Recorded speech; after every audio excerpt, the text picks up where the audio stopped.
Hello, everyone. I'm MrGamingGuitarist.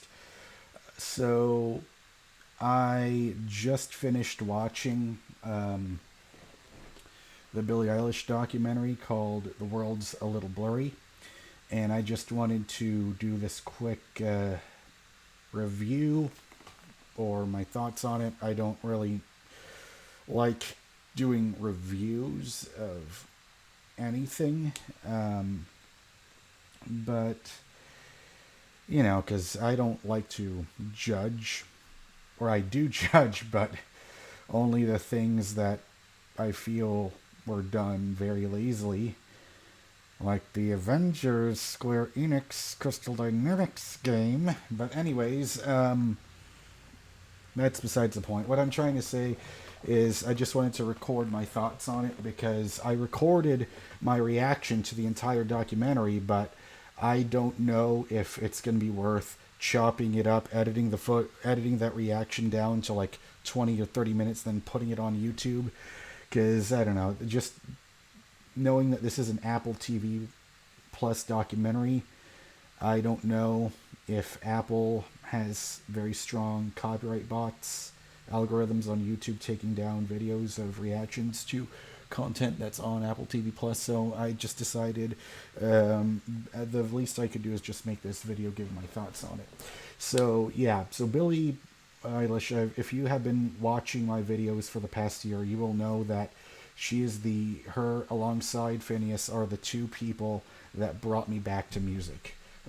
They just seeing how young they were, seeing how incredible their music is, seeing just how much they accomplished, and realizing the beginning of me getting outside of my comfort zone as far as my music tastes go, learning that there are other genres of music that I do enjoy other than, rock and metal music from before I was born. It made me broaden my horizons, have an open mind towards things, and so I enjoyed seeing this documentary because I got to see like the whole story of Billy and Phineas, recording Ocean Eyes, hearing it on the radio, hearing the whole journey of putting out their EP, the first EP, Don't Smile at Me, then touring for that, then recording When We All Fall Asleep Where We Go, touring for that, all this, and then winning the Grammys and all that stuff. Just seeing all of it from Billy's point of view, it's all just it was amazing to watch, just because you're seeing how, yeah, she's talented, but at the same time she's still just a kid, and just seeing the balance between trying to have a normal life, spending time with her parents, with her brother, with her friends, going through your first romantic relationship and stuff like that, just being a teenager, but at the same time, so many people have their eyes on you, and like you're being held up on a giant pedestal, seeing as like from your generation, seeing that everyone looks up to you as their hero, sort of like how I look up to Dave Grohl or Slash or Eddie Van Halen or Chris Cornell. May Eddie and Chris rest in peace. But it's just being able to get insight makes you appreciate the talent they have, and also makes you realize, just because they're super famous, super rich, hey, they're still human beings and they're still growing up, just like all of us, you know. And the one thing that I do need to mention is like seeing Justin Bieber's cameo appearances in the movie, or the documentary, I should say, because the thing that's so interesting about it is,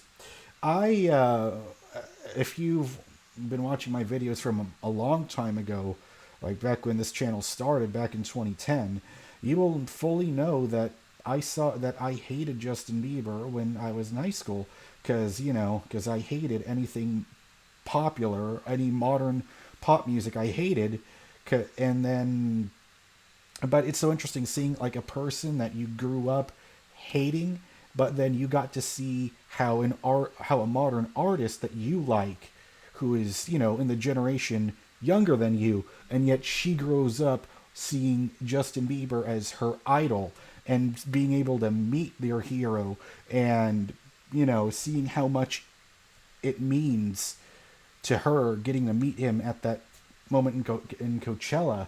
Even I was almost getting choked up. And if you had told me 10 years ago I would be choked up at an artist in the future that I would enjoy seeing them meet their idol, who was Justin Bieber, if you told me that 10 years ago that I would be watching that, and, like feeling all the emotions from that, I never would have believed myself. I never would have believed my present self if I told my 16-year-old self that. But, it's sort of like what I said in my Harry Styles Watermelon Sugar reaction video. Everything I do is, it's like, it's part of life, When you're 16, even though you might think you're mature, you might think you're better than all the other kids in your school, in your class, you're more mature, you realize, when you get to be, 10 years after all that stuff happens, you're like, no, you're not. You don't know shit at that age. But now, I can understand the full scope of everything.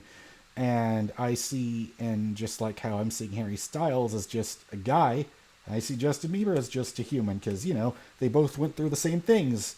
Except the problem is I was the exact same age as Bieber as he was going through his initial fame. And but the thing is, however, with all that being said, I don't know why I'm spending so much time talking about that, but it's just because shining a perspective on someone you had one opinion of and just seeing it being humanized, it's just so different, But I just loved seeing how supportive Billy and Phineas's parents are. It's so lucky that you get to see parents of someone who gets so famous so young. You never see them, you don't see that stereotypical parents that try to control their kids' lives when their kids are famous. There was none of that. They just let them be themselves, and they never force roles, or they have human conversations. And there's parts in the documentary where you see Billy get frustrated, get stressed, like all of us. And because hey, at the end of the day, she's not even 20 years old yet. It's like, I mean, shit. Life was already difficult. When I was, 18 and 19, but and yet all I ever wanted, and no pun intended, is that I wanted to be, famous. Still want that, and people are gonna criticize me for being that, but Billy is a person where it happened to her, and you get to see all the super high highs and the super low lows of all of that, and it's just, I just really appreciated seeing this deeply honest and personal look at seeing like a new artist that I enjoy their music tremendously. And but the one thing that I did notice that's pretty cool is her dad was always wearing a Phoebe Bridgers shirt in a lot of the clips, and I love that because Phoebe Bridgers is like the one artist that I'm listening to that I resonate with a lot, and I hate that she didn't win a Grammy, but it was just because I thought, well, if Billy won all those awards, maybe Phoebe will win all those awards, but it didn't happen, and it just shows you, this was like a lightning in a bottle moment, just the rise of Billie Eilish. Like, it's not common at all. But yeah, I tremendously enjoyed this documentary. I give it 5 out of 5 stars, or maybe it's because I'm just a giant fan. But anyways, I think I've talked enough yeah, so if you saw the Billie Eilish documentary, The World's a Little Blurry, just let me know what you thought about it, and if you want to see music reactions, that's what I normally do on this channel, and you've never seen me before, and you made it all the way through this video without being so annoyed with me you wanted to click the dislike button and exit the video, just go ahead and hit the subscribe button and click the bell icon to turn on notifications so you know whenever I make new videos. Anyways, that's all I gotta say. Thanks so much for watching. I'll see you next time. Bye bye.